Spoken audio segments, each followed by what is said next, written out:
se zbog kiše i naš Krešo se povukao, ne znam zbog kiše, ali sigurno zbog radnog zadatka i to na zanimljivo mjesto. Gledaj, ovdje piše Cinema. On će o blogovima, o vlogovima, o influencerima. Dobro, ali ovako u jednom... Ili utjecajnicima. Da, ali u jednom kino okruženju je u Capital centru. Dobro ti jutro. Dobro jutro.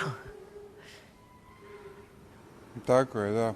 Capital Boutique Cinema, mjesto gdje će se danas po 4. put održati konferencija Dia blog o blogovima, influencerima, lažnim vijestima, svemu što ste spomenuli, ali da ne bih pustio neku lažnu vijest ili informaciju, zato je tu direktorica programa Marina Čulić-Fišer. Dobro jutro. Dobro jutro. Što je Dia blog?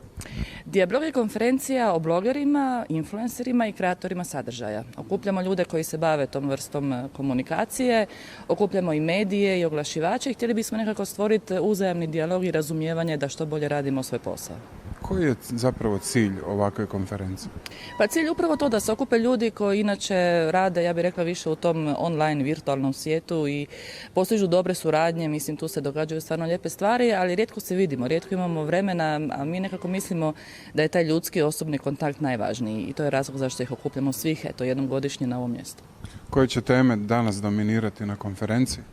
Pa imamo različite teme, ono što vidimo kao veliki trend to je da blogeri i influenceri sve više otvaraju svoje biznise, svoje brendove, tako da ćemo puno razgovarati o stvaranju brendova u stvari. Razgovarat ćemo i o trendovima, odnosno budućnosti influencer marketinga, imamo jedan krasan okrugli stol pod temom Zenit influencers marketinga. Onda smo primijetili isto tako da se blogeri sve češće bave aktivizmom, znači nekim društveno odgovornim temama i akcijama, pa imamo i okrugli stol na tu temu. Okupit ćemo po prvi put i poslovne lidere kao influencere, znači danas ako nemate taj nekakav osobni brend, osobni imidž i niste u mogućnosti ili ne znate kako to komunicirati na društvenim mrežama, onda možda imate neki problem, pa ćemo se baviti tom tematikom, imate li ili nemate problem. Prezentirat ćemo rezultate istraživanja koje radimo već 4 godine o blogerskoj sceni, da vidimo kako ti ljudi rade, kako zarađuju, s kojim problemama se susreću i što bi poručili u stvari nekakvim svojim partnerima u toj komunikaciji i dodijelit ćemo nagrade najboljim blogerima u 5 kategorija. Ove godine smo uveli još jednu, proglasit ćemo na influencera, a sve to po izboru u stvari samih blogera i kreatora sadržaja. Hvala vam lijepa. Kad ste spomenuli influencere, ja sam dobio podatak da je Dora Predojević jedna od važnijih u Hrvatskoj. Ja ne znam, ne pratim scenu, oprostite mi odmah na početku na tome. Kako ćete vi danas pridonijeti ovoj konferenciji? Pa za sve ove važne, to jest važnije stay tuned, ali kao i svake godine sudjelujem na Dia blogu i hvala lijepa Dijalogu komunikacije što su me pozvali.